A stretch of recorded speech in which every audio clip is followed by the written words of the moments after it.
मारवाड़ है आजमगढ़ का।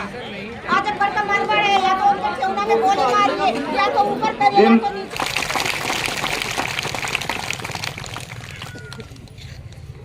क्या आप सभी अपनी जमीन देना चाहते हैं? मकान देना चाहते हैं?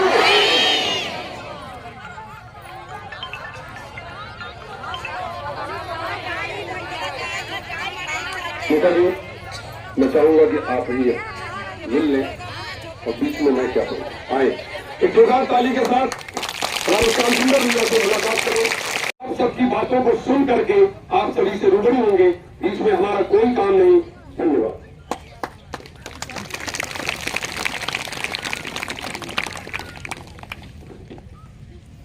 यहाँ पर बैठे आज 11वें दिन बचाने के लिए बैठे हमारे देवियों और सज्जनों, आप सभी लोगों को मैं इस दुख के घड़ी में आप लोगों के साथ हूँ। थोड़ा एक मीटिंग में और आप सभी लोगों का मैं इस मंच के तरफ से स्वागत अभिनंदन तो नहीं करूंगा, लेकिन आप लोगों से शीश झुका के प्रणाम करूंगा।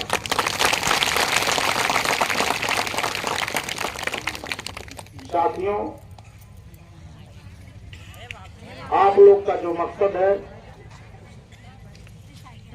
हमारे बीच में हमारे माननीय सांसद, सदन लोकसभा के सांसद, लोकप्रिय सांसद माननीय दिनेश लाल यादव निरहुआ जी के पास आप लोगों के बीच में के कुछ भाई बंधु चल के गए और आप लोग की जितनी भी समस्याएं हैं सारी समस्याओं से अवगत कराए।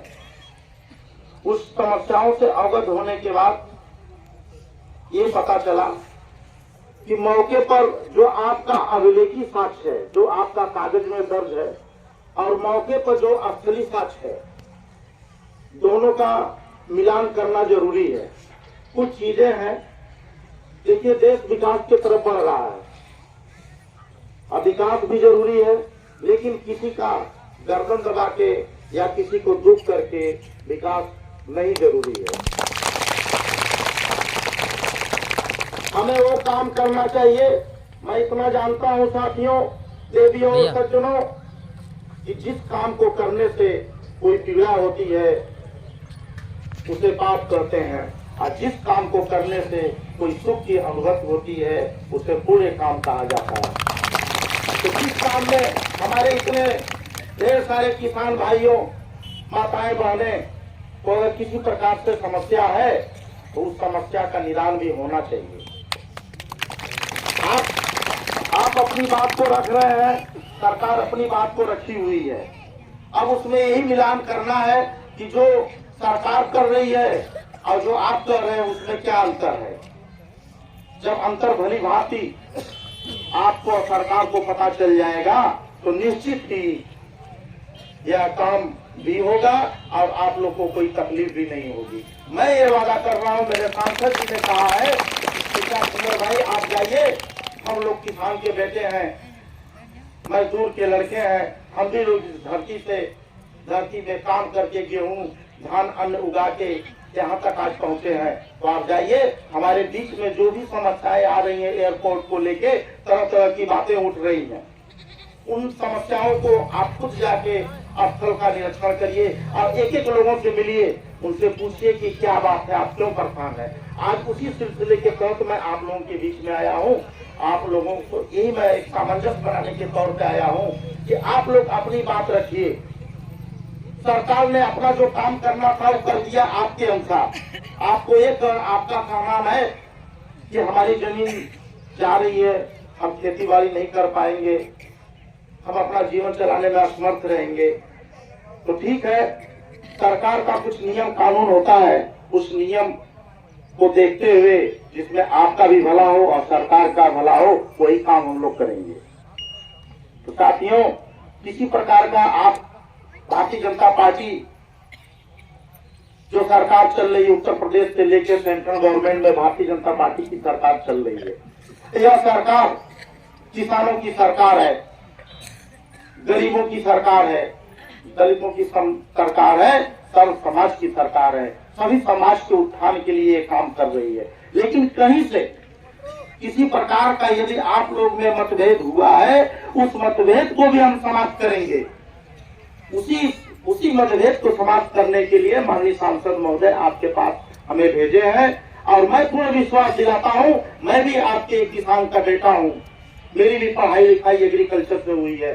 मैं जानता हूं आप कितना ही डेवलप कर लें, आप कितने बड़ी फैक्ट्री खोल लें, कितना बड़ा डॉक्टर बन जाए, इंजीनियर बन जाए, कितने बड़ा वकील बन जाए, लेकिन आप खाना खाएंगे क्या? गेहूं और चावल।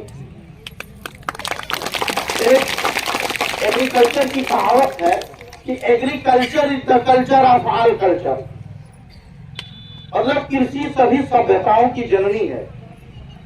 इस समाज में, इस धरती पे कोई सभ्यता, होली, दीपावली, दशहरा तभी जिंदा रहेगा जब एग्रीकल्चर जिंदा रहेगी। जब हम गेहूं, धान, चना, मटर उत्पादन नहीं करते, तत्काल हमारे माननीय सांसद दिनेश लाल यादव जी ने जिस विभाग से बन रहा उस विभाग, उड्डयन विभाग में फोन करके इनके सामने बोला कि अब सर्वे तभी होगा जब मैं रहूंगा, अब मेरे किसान का किसी प्रकार का अहित नहीं होना चाहिए। ये इनके सामने की बात है। ये मौजूद है, इनके गांव के 5-6 लोग, 10 लोग वहाँ मौजूद थे। उसी सिलसिले पे मैं आया हूँ। हमारे आप लोग गैप करें, थोड़ा सा गैप करें, थोड़ा सा देख लेते महिलाओं को, थोड़ा सा।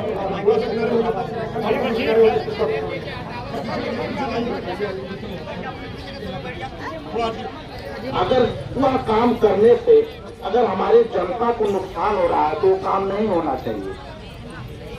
तो मैं ये कह रहा था कि ये एयरपोर्ट एक लाभदायी हुआ, हमारे लिए फायदेमंद है, लेकिन अगर उसके बनने से हमारे वहाँ के अगल बगल के किसान भाई, अरे यार ऊपर चढ़ जाए, जो पसंदा है, किसी प्रकार के दुख तकलीफ में है, तो साइड में हो जाए ना।